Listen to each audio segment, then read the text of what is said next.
എല്ലാവർക്കും എൻ്റെ ഈസ്റ്റർ ദിനാശംസകൾ. അപ്പോൾ ഇന്ന് നമ്മൾ തയ്യാറാക്കാൻ പോകുന്നത് 4 മണി ചായക്കൊപ്പം കഴിക്കാൻ പറ്റിയ നല്ല ടേസ്റ്റിയായ നല്ലൊരു സ്വീറ്റ്സ് ആണ്. എല്ലാവർക്കും ചെയ്ത് നോക്കാവുന്ന സിമ്പിൾ ഐറ്റം വെച്ച് തയ്യാറാക്കിയെടുക്കാൻ പറ്റിയ നല്ലൊരു റെസിപ്പിയാണ്. എല്ലാവരും ഒന്ന് ചെയ്ത് നോക്കണം. കൂട്ടുകാരിലേക്കൊന്ന് ഷെയർ ചെയ്യുകയും വേണം. അപ്പോൾ നമുക്ക് വീഡിയോയിലേക്ക് പോകാം. പുതിയൊരു വീഡിയോയിലേക്ക് എല്ലാവർക്കും സ്വാഗതം. ഇന്ന് നമ്മൾ തയ്യാറാക്കാൻ പോകുന്നത് നല്ലൊരു സ്വീറ്റ്സ് ആണ്. അതിനായിട്ട് നമ്മളൊരൽപ്പം പുതിനില എടുത്തിട്ടുണ്ട്. ഇത് കഴുകി ക്ലീൻ ചെയ്തെടുത്തതാണ്. ഒരു പാത്രം അടുപ്പത്ത് വെച്ച് കൊടുത്ത് അതിലേക്ക് വെള്ളം ഒഴിച്ചു കൊടുക്കാം. ഇനി ഇതിലേക്ക് നമ്മൾ കഴുകി എടുത്തു വച്ചിരിക്കുന്ന പുതിനില ഇട്ട് കൊടുക്കാം.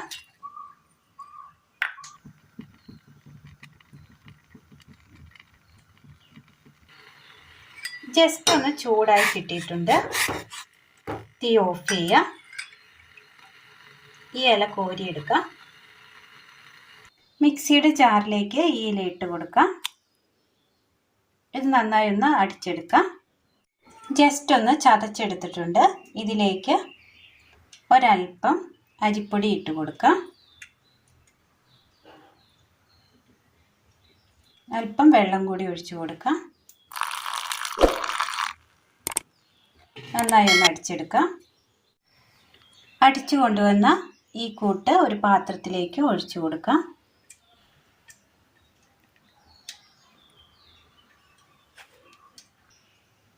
ഒഴിച്ചു കൊടുത്തിട്ടുണ്ട്. ഇതിലേക്ക് ഇനി ഒരൽപ്പം 1 സ്പൂൺ പഞ്ചസാര ഇട്ട് കൊടുക്കുക. ഷുഗർ ആവശ്യമെങ്കിൽ മാത്രം ചേർക്കാവുന്നതാണ്.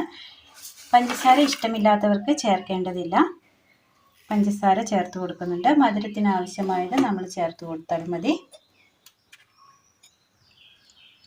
നന്നായി ഒന്ന് മിക്സ് ചെയ്യാം. ഇതിലേക്ക് ഒരു 3 ഏലക്ക ചതച്ചത് ഇട്ട് കൊടുക്കാം.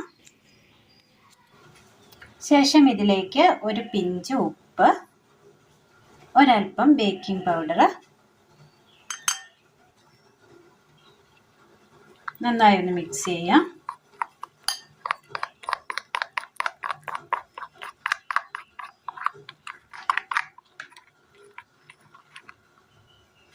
ഇതുപോലെ ഒരു ചെറിയ പാത്രത്തിലേക്ക് നമ്മൾ നെയ്യ് തടവി കൊടുത്തിട്ടുണ്ട്. ഇനി ഇതിലേക്ക് നമ്മൾ ഈ മിക്സ് ചെയ്ത് വെച്ചിരിക്കുന്ന ഈ കൂട്ട് ഒഴിച്ചു കൊടുക്കാം.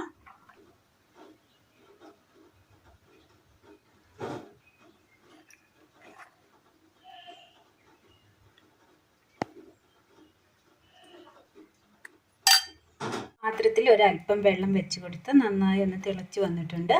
ഇതുപോലെ നമ്മൾ സെറ്റ് ചെയ്തെടുത്തിട്ടുണ്ട്. ഒഴിച്ചു വെച്ചിരിക്കുന്ന ഈ മിക്സിങ് വെച്ച് കൊടുക്കാം.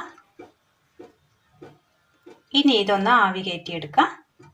ഇതുപോലെ നമ്മൾ നന്നായി ഒന്ന് വെന്തെടുത്തിട്ടുണ്ട്. നല്ല സോഫ്റ്റായി വിണ്ട് കിട്ടിയിട്ടുണ്ട്. ഇതൊന്ന് തണുക്കാനായിട്ട് വെച്ച് കൊടുക്കാം. തണുത്തതിന് ശേഷം നമ്മൾ പാത്രത്തിൽ നിന്നും കുടഞ്ഞിട്ടിട്ടുണ്ട്. ഇനി ഇതിലേക്ക് നമുക്ക് ഡ്രൈ ഫ്രൂട്ട്സ് എന്ത് വേണമെങ്കിലും വെച്ച് കൊടുക്കാവുന്നതാണ്. ഞാനിവിടെ കറുത്ത മുന്തിരിയാണ് വെച്ച് കൊടുക്കുന്നത്.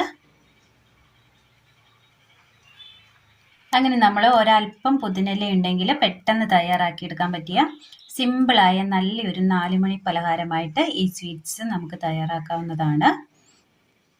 നല്ല ടേസ്റ്റാണ്. എല്ലാവർക്കും ചെയ്ത് നോക്കാവുന്ന സിമ്പിൾ റെസിപ്പിയാണ്. എല്ലാവരിലേക്കും ഒന്ന് ഷെയർ ചെയ്ത് അയക്കണം. ലൈക്ക് അടിക്കുകയും വേണേ. അപ്പോൾ ഇന്നത്തെ വീഡിയോ എല്ലാവർക്കും ഇഷ്ടമായി എന്ന് വിചാരിക്കുന്നു. ഇഷ്ടമായ ലൈക്ക് ചെയ്യാനും ഷെയർ ചെയ്യാനും സബ്സ്ക്രൈബ് ചെയ്യാനും മറക്കരുതേ. താങ്ക്